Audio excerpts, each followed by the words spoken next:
அப்போ புரியுதுங்களா? ஏன் வந்து அதிகமான மூளை வளர்ச்சி குன்றிய குழந்தைகள் பிறந்திருக்கு, இன்றைக்கி அதிகமாக இருக்குது, அதிகமாகிட்டுருக்கு. இவன் சொல்கிறான், இன்றைக்கி நாங்கள் வந்ததுக்கப்புறம் தான் இந்த மாதிரி குழந்தைகள்லாம் கம்மியாக இருக்குது. இதுக்கு முன்னாடியெல்லாம் இப்போலாம் கிடையாது. யாரோ ஒரு வீட்டில் ஒரு 100 தாய்கள் குழந்தை பிறந்ததுன்னா ஏதாவது ஒரு குழந்தை வீட்டில் தான், ஒரு தாயோடைய குழந்தை தான் இந்த மாதிரி இருக்கும். இன்றைக்கு பெரும்பாலான ஒரு தெருவில் 10 குழந்தைகள் வந்து மூளை வளர்ச்சி குன்றிய குழந்தைகளாக தான் இருக்குது. இதுக்கு காரணம் என்ன? இவன் வந்து கர்ப்பப்பையை டிஸ்டர்ப் பண்ணுறது, தவறான வழிநடத்தல், கர்ப்ப காலங்களும் பேறுகாலங்களும் பிரசவ காலங்களையும் தவறான வழிநடத்தல் தான் இன்னைக்கு இந்த மாதிரி வருது. நம்மளுடைய முன்னோர்கள், விவசாய குடிகள், பழங்குடியினர், இன்னும் எல்லாருமே, எல்லா பெண்களுமே எப்படி இருந்தாங்க? வீட்டு வேலை மொத்தமும் எல்லா நாளும் செஞ்ச 10 மாதமும் வேலை செஞ்சுட்டு இருந்தாங்க. விவசாய நிலத்தில் வலி வர வரைக்கும், பிரசவ வலி வர வரைக்கும் அவங்க நிலத்தில் சேத்துல காலையிலேருந்து நின்று தான் இருப்பாங்க. 8 மணி நேரத்தில் குறைஞ்சபட்சம் 8 மணி நேரம் நிற்பாங்க. முடியலன்னா ஓய்வு எடுப்பாங்க, அவ்வளோதான். ஆனால் ஒரு நாளும் அவங்க ஓய்வெல்லாம் எடுத்ததே கிடையாது. ஓய்வுன்றது நான் சொல்கிறது இவனை மாதிரி பெட்டிலேயே படுத்துக்கிட்டே இருந்த காலங்கள்லாம் கிடையவே கிடையாது. ஆனால் எல்லா குழந்தைங்களும் 10 குழந்தைங்க பிரசவித்தாலும் 10 குழந்தைங்களுமே அவங்க முழுமையான உடல் உழைப்பும் அன்றாட வேலைகள் எப்படி அவங்க கருத்தரிக்கிறதுக்கு முன்னாடி இருந்தாங்களோ அப்படியான வாழ்வியல் முறைகளே, பிரத்யேகமான உணவு முறைகள், பிரத்யேகமான ஏதோ ஸ்பெஷல் ஃபுட்டு, அதுக்கப்புறம் வந்து கவனிப்பு, ரசாயன மருந்துகள், அப்புறம் வந்து இந்த மாதிரியான பெட்டிலேயே படுத்து ஓய்வு எடுக்கிறது எதுவுமே கிடையாது. அவங்க எப்படி இருந்தாங்களோ அப்படியே தான், அதை அப்படியே மெயின்டைன் பண்ணாங்க. இன்னும் என்னென்னலாம் சொல்கிறான்னா, ஆண் பெண் உறவு கூட அந்த நேரங்களில் கூடாது, இந்த மாதிரியான தவறான வழிநடத்தல், இது எல்லாமே தவறான ஒரு விஷயம். கண்டிப்பாக அந்த காலங்கள்லையும் அந்த மாதிரியான உடல் உறவும் முக்கியம். அது அந்த குழந்தையுடைய பார்த்துருக்கு இல்லையா, அந்த குழந்தை வெளிவர வழி அதை இலகுவாக்கும், ரொம்ப லூஸ் ஆக்கும். அதுக்காக தான் அந்த காலங்களில் நம்ம முன்னோர்கள் பிரிக்கவே மாட்டாங்க. முன்னோர்கள் இந்த மாதிரியான எந்த விஷயத்தையும் இது வரைக்கும் சொன்னதே கிடையாது. கர்ப்ப காலங்களுக்குன்னு தனியாக இருக்கணும், கணவன் மனைவி பிரித்து வைக்கணும், இதெல்லாம் எதுவுமே பண்ணதில்லையே. அவங்களுக்கு நல்லாவே தெரியும் அந்த காலத்தில். அப்போ அந்த நேரங்களில் இருக்கிற உடல் உறவும் முழுமையான ஆரோக்கியத்தை தான் கொடுக்கும். குழந்தை டெலிவரிக்கு ரொம்ப ஏதுவாக இருக்கும், தோதாக இருக்கும் அப்படிங்கிறத அவங்க புரிஞ்சுக்கிட்டாங்க. இது எல்லாமே உடல் அறிவியலை முழுமையாக புரிஞ்சவங்க தான் நம்ம முன்னோர்கள். இது எல்லாத்துக்கும் அகெயின்ஸ்டாக இருக்கிறதுனால தான் அது அலோபதி, அதாவது உடலுக்கு எதிரான ஒரு மருத்துவம் அலோபதி. இன்னைக்கு இந்த பாலை பற்றி ஞாபகம் வரும்போது ஒரு விஷயம் எனக்கு ஞாபகம் வருது. இன்னைக்கு திருப்பதியில் அதை பற்றி ஒரு பெரிய சர்ச்சை நடந்துக்கிட்ட பார்த்துருக்கீங்கல்ல. லட்டில் வந்து நெய்க்கு பதிலாக மாட்டுக்கொழுப்பை கலந்துருக்காங்க, நெய் போடலை அப்படிங்கிறத இன்னைக்கு சொல்லிக்கிட்டு இருக்காங்க இல்லையா. இதுக்கு பின்னாடி என்ன? ஏன் வந்து நெய் போடணும்? நெய்யின்னு ஒன்று போடுறதுனால தானே நீங்கள் இதெல்லாம் இந்த மாதிரியான கலப்படங்கள் நடக்குது எல்லா உணவுகள்லையுமே. எதையாவது நீங்கள் அபரிவிதமாக ஒரு பொருளை வந்து ரொம்ப நல்லா இருக்கும்னு ஆட் பண்ணுறதுனால தான் அந்த பொருளை வந்து கலப்படம் கொண்டு வரோம். எதையுமே ஒரு எக்ஸ்டெண்ட் கொண்டு போகிறது நம்ம தான். அது கடவுளாக இருந்தாலும் கூட ஒரு எக்ஸ்டெண்ட் கொண்டு போய் வச்சுறதுனால என்ன ஆகுதுன்னா அங்கே கலப்படம். லட்டுவோடைய பிஸ்னஸ் நிறைய ஆகிறதுனால கலப்படம் அங்கே வந்தது. கொண்டு போனது யார்? மக்கள். லட்டு சாப்பிட்டா என் லட்டு எல்லாமே பெருமாள் முன்னாடியாக வைக்கிறாங்க. என்ன எல்லா லட்டையுமா பெருமாள் முன்னாடி வைக்கிறாங்க. திருப்பதி லட்டை சாப்பிட்டா என்ன ஆகும்? ஒன்றுமே ஆகும், ஸ்வீட். அதே திருப்பதி லட்டையே செஞ்சு எத்தனையோ கடைகளில் விற்கிறாங்க. என்ன இருக்குது அதில்? 2 லட்டு ஒன்று தான். இன்றைக்கி இதில் நெய்யே இல்லை, மாட்டு கொழுப்பை போட்டிருக்கானா, இன்னும் என்னென்னலாம் போட்டிருந்துருக்கான். இன்னும் அதை பற்றி ஆய்வு செஞ்சால் நிறைய வெளியே வரும். அப்போ இங்கே இருக்க லட்டுக்கோ அங்கே இருக்க லட்டுக்கோ என்ன வித்தியாசம் இருக்குது? சரி, அதே திருப்பதி லட்டை இவ்வளோ நாள் மாட்டு இறைச்சி போட்டு அதனால் என்ன நடந்தது? கோயிலில் அதற்கு எதிராக ஏதாவது நடந்துதான்? அசம்பாவிதம் ஏதாவது நடந்துதா? இல்லவே ஒன்றுமே நடக்கலையே. இன்னும் சொல்ல போனால் எண்ணெயிலேருந்து மாட்டு இறைச்சியை போட்டு கலந்தானோ அன்னிலேருந்து பெருமாளுக்கு டபுளாக தான் எனக்கு காசு வந்துகிட்டே இருக்குது. குஞ்சிட்டு தானே இருக்குது திருப்பதியில் பணம், உண்டியலில் பணம் நிரம்பிட்டு தானே இருக்குது. மாட்டு இறைச்சி போட்டதுனால பணம் வந்து குவியது குறைஞ்சிருச்சா? இல்லை பெருமாளுக்கு ஏதாவது அசம்பாவிதம் நடந்ததா?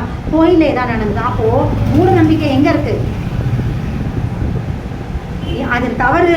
மாட்டு இறைச்சி மாட்டு கொழுப்பு போட்டதோ இல்லை வேற ஏதோ மீன் எண்ணெய் கலந்தது தவறாக இருந்து குற்றமாக இருந்திருந்தா இந்நேரம் கோயிலில் ஏதாவது அங்கே சாமின்னு ஒருத்தர் இருந்திருந்தாருன்னா இன்னைக்கு ஏதாவது நடந்திருக்குமா இல்லையா? நிச்சயமாக அதை இண்டிகேட் பண்ணியிருப்பாரா இல்லையா? இல்லை குறைஞ்சபட்சம் திருப்பதியில் காசாவது வராமல் இருந்திருக்குமே, பக்தர்களாவது குறைஞ்சிருக்கணும்ல. ஆனால் இன்ன வரைக்கும் அது பக்தர்கள் கூட்டமாக தான் வந்தாங்க. லட்டு பிஸ்னஸும் நல்லா தானே ஓடிட்டு இருந்தது. இப்போ நெய் போட்டால் என்ன, மாட்டு கொழுப்பு போட்டால் என்ன, எல்லாத்தையும் சாப்பிட்டுட்டு அவங்களுக்கு ஏதாவது நடந்துதா? இது வரைக்கும் யாராவது கம்ப்ளைண்ட் பண்ணணும், உடம்புல ஏதாவது தொந்தரவு இருந்ததா கம்ப்ளைண்ட் பண்ணாங்களா? திருப்பதி லட்டு சாப்பிட்டு இன்டைஜஷன் ஆச்சு, இதே கொரோனா ஊசி போட்ட உடனே ரியாக்ஷன் ஆச்சு. ஏதோ ஒரு மருந்து சாப்பிட்ட உடனேவே ஏதோ ஒரு ரியாக்ட் ஆகும். இல்லையா? கொரோனா ட்ரீட்மெண்ட் எடுத்த உடனே என்ன ஆச்சு? இந்த மாதிரி எல்லா விதமான விஷயங்கள், அதாவது எதுக்கு ஹாஸ்பிட்டல் போனாலும் ஏதாவது ஒரு சைடு எஃபெக்ட்ஸ், யாராவது 100 பேர் போகிறாங்கன்னா குறைஞ்சது ஒரு 2 பேருக்காவது ஏதாவது ஒரு சைடு எஃபெக்ட்ஸ் காட்டும். ஆனால் எத்தனை நாளாக லட்டு போட்டுட்டு இருக்கானுங்களோ, இது வரைக்கும் லட்டு சாப்பிட்டா எத்தனையோ கோடி ஜனங்களில் ஒரு கம்ப்ளைண்ட் கூட வரலையே. அப்போ மாட்டு கொழுப்புனால எந்த பிரச்சனையும் வராது. அது உடல் ரீதியாகவும் இல்லை, ஆன்மீக ரீதியாகவும் இல்லை, ரெண்டுத்துலையுமே தொந்தரவு வரலையே. ஆன்மீக ரீதியாகவும் எந்த எதிர்வினையும் காட்டலை, உடல் அறிவியலாகவும் எந்த எதிர்வினையும் காட்டலை.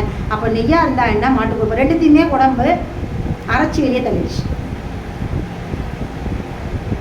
அப்போ பால் புனிதம், மாடு புனிதம், நெய் புனிதம் அப்படின்ற புனிதத்தை எல்லாத்தையும் பிரேக் பண்ணுறது தான் எப்பவுமே ஒரு யூட்டர்னுங்க. எது ஒரு எக்ஸ்டென்ட்டுக்கு போதோ அங்கே ஒரு யூட்டர்ன் வரும். அது இயற்கையோட நியதி. அடிக்கடி உமர் ஃபாரூக் தான் சொல்லுவார், எது ஒரு எக்ஸ்டென்ட்டுக்கு, எங்கள் மாஸ்டர் அவர், எது ஒரு எக்ஸ்டென்ட்டுக்கு போதோ அங்கே ஒரு யூட்டர்ன் வரும் அப்படின்னு சொல்லுவார். அப்போது எதுவாக இருந்தாலும் ஒரு எக்ஸ்டென்ட்டுக்கு போகிறப்ப ஒரு யூட்டர்ன் வரும்னு சொல்லுவாங்க. அதுதான் திருப்பதி லட்டில் நடந்த விஷயம். இதுதான், ஒரு எக்ஸ்டென்ட்டுக்கு போயிட்டே இருந்துச்சு, அங்கே ஒரு யூட்டர்னு இயற்கையே ஒரு பிரேக் வச்சுச்சு. எதை வச்சு நீங்கள் வந்து அதீதம் அப்படிங்கிற இடத்துக்கு போறீங்களோ, இப்போ அந்த அதீதத்தை பிரேக் ஆகிடுச்சா?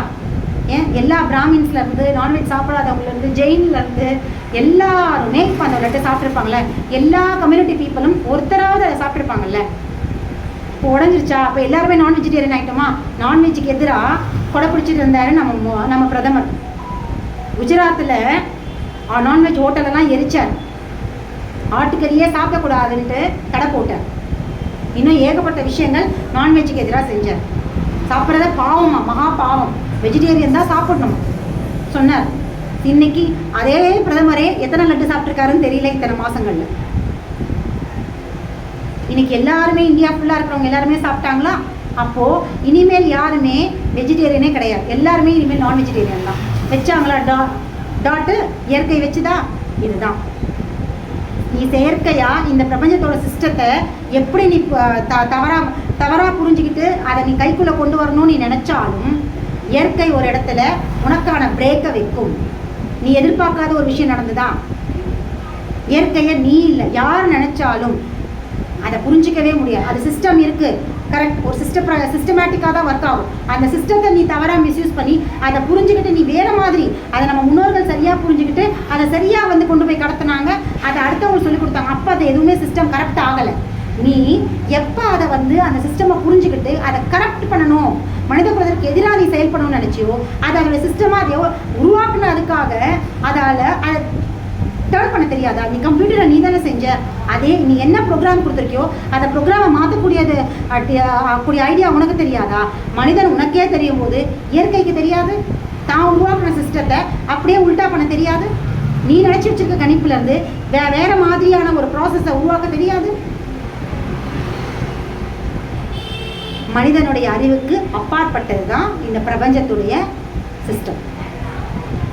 இதை புரிஞ்சிக்காம தேவையில்லாத விஷயங்களில் டைம் வேஸ்ட் பண்ணுறதும் ஆற்றலை வேஸ்ட் பண்ணுறதும் மனித குலத்தை அழிக்கிறதுக்கான எல்லா செயல்களும் மருத்துவத்தின் வழியாக இன்றைக்கி செஞ்சுக்கிட்டு இருக்காங்க.